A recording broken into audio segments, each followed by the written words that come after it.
G'day guys, Sammy here, coaching module 2026, deliberate rush behind. Was the game there, 18.11.2, free kick for deliberate rush behinds. There are your cues, let's go into a bit more depth.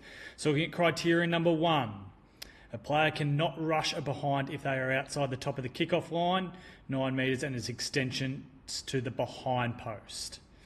Criteria 2, a player who has had time with the ball, has possession or initially has space in which to dispose of the ball, cannot rush a behind. We use 4 metres plus as a guide. Criteria number 3, a player who is not considered under immediate physical pressure cannot rush a behind. Work on fact, not perceived. And we use that 4 metres as a guide again. Then we look at criteria number 4 from a ruck contest. If an opposition ruck hits a ball through for a rush behind on the full, it will be adjudicated as DRB. What we need to remember with deliberate rush behind, all deliberate rush behind decisions paid should be the result of an intentional act. Let's get into criteria 1. Let's look at some outside of the 9 situations. So a player cannot rush a behind if they are outside of the 9. So look at that situation there when the Geelong player rushes the ball through, is done so from outside the 9. Continue to be really aware of your set kick in these circumstances. So we're going to be placing the player on an angle level with the scoring line here. So quite an acute angle. Obviously support has a vital role with the protected area as well. Let's have a look at another one from outside the 9. An AFL example now. So we look where the GWS player punches the ball from outside the 9 and goes through the behinds. Once again, set kick, be really strong on, make sure we get the angle right. Our third example of outside the 9. The Collingwood player well and truly outside the 9 here and forces the ball over the line. Deliberate act and correctly paid deliberate rush behind. As we look at the replay,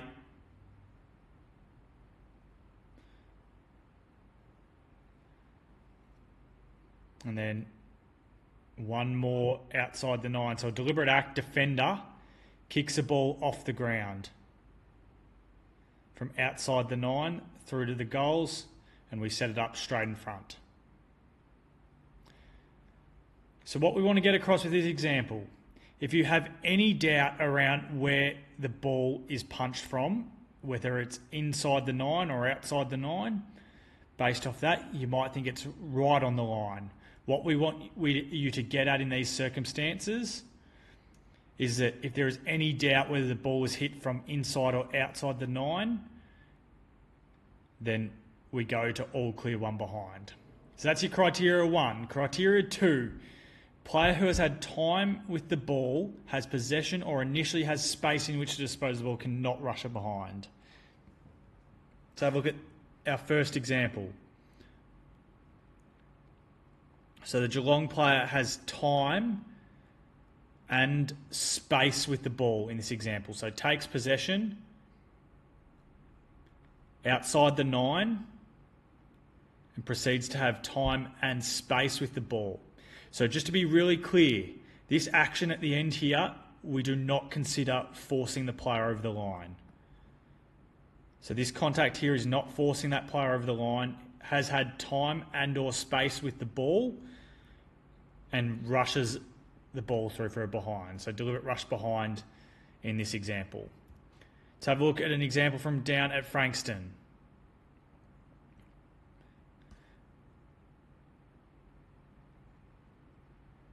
So pretty similar to the Geelong example. Takes possession on the 9, has time and or space with the ball and elects to cross the scoring line. Is not forced across. Remember, it's a deliberate act. Has had time and or space with the ball there. So deliberate rush behind under criteria 2. Coburg example here. So called to play on. So if we continue to use that 4 metre guide as an example, has had time and or space with the football. So deliberate rush behind. The AFL example, some really good comms here.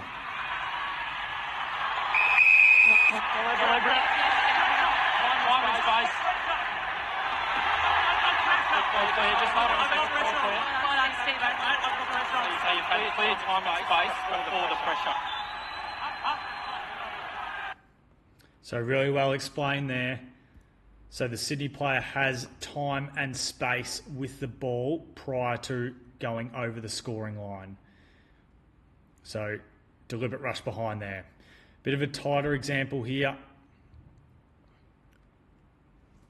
But Richmond appears to have time and space with the ball. You look where he collects the ball from. So we look at probably halfway down the square. So we're using our 4 metres as a guide. So has time or space before crossing the scoring line. So continue to work off fact in that situation. Cool. Criteria number 3, a player who is not considered under immediate physical pressure cannot rush a behind. So look at this example here, a really good one for immediate physical pressure. So we look at where the ball is tapped from. So, and we look at the Brisbane player there. When the ball's forced over the line, she's further than 4 metres away, therefore not under immediate physical pressure. Obviously continue to be really strong with the set kick for those ones that go through the behind. And we see it there. So not considered under immediate physical pressure.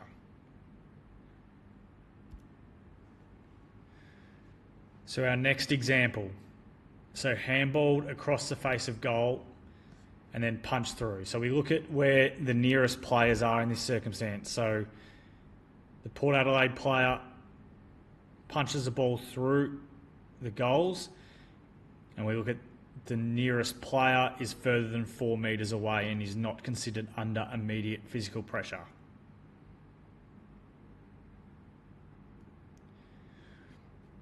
So example from AFL down at Geelong. So not considered preventing a goal in this circumstance. So not preventing a goal and is not under immediate physical pressure. There's no Geelong teammate opponent within 4 metres of the ball, so therefore not entitled to rush the ball through for a deliberate rush behind, and correctly paid a DRB in this circumstance. And you see that there.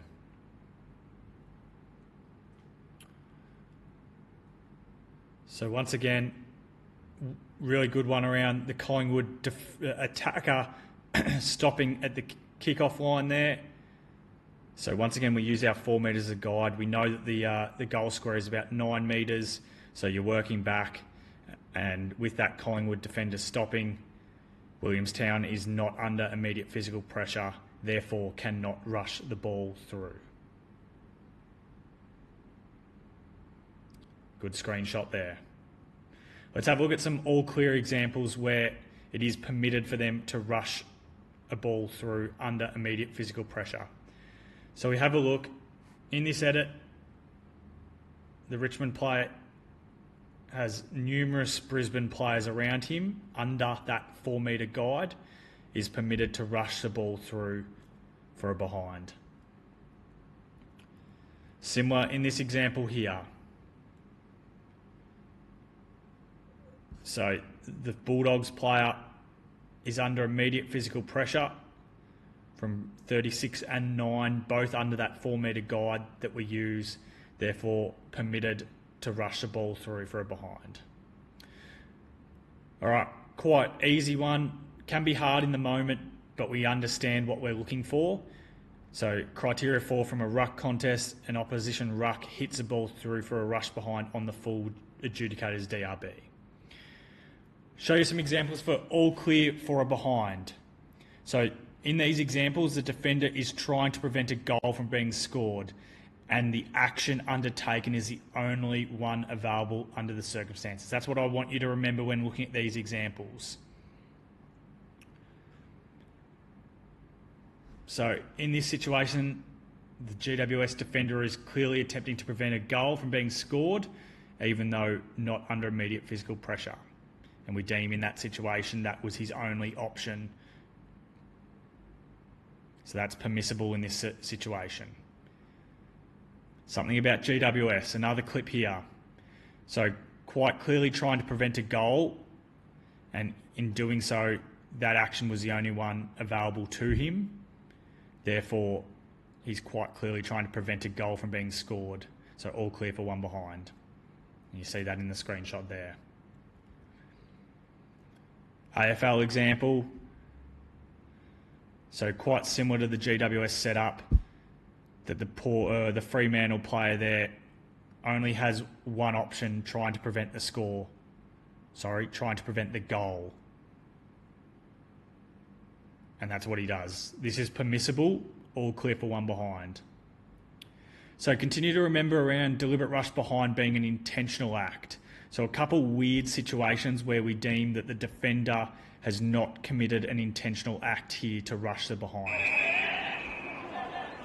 Couple odd setups. So the defender here kicks the ball back and puts it through into the post. So remember, DRB decisions should be an intentional act. We're deeming this not an intentional act, therefore a behind must result. Very similar to this situation here. The defender kicking backwards,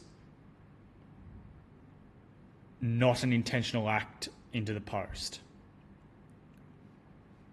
So all clear for one behind. Remember, DRB will not be paid from a marking contest. So let's have a look at these situations here, or this one in particular. So from a marking contest, a Collingwood player is permitted to rush the ball through for a behind. All clear. Similar to this example here.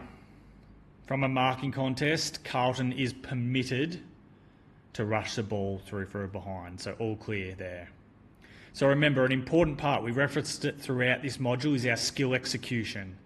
So we need to be really strong with our skills in these circumstances, especially where the ball goes through for a behind. We need to be really strong on our set kick and ensure that we're getting those players right onto the spot of the mark, and that the line of kick is along the scoring line, and protected area support is managed efficiently and well by our support umpires. So a pretty good one in this situation. So just remember the situations where they line up. So the set kick will always be along the scoring line, except if the ball is rushed through the goal area or hits the goal post. If the ball hits the goal post, a free kick is taken from the centre of the goal line. And then that's your reference to the rule book there. So in summary, criteria 1 we know is outside the 9. Criteria 2, time and or space with the ball. Criteria 3, immediate physical pressure. And criteria 4, from a ruck contest, the ruck hits the ball through on the full, adjudicated as DRB. Continue to remember, all DRB decisions paid should be the result of an intentional act. That's your DRB module for 2026. Any questions, reach out. Thanks, guys.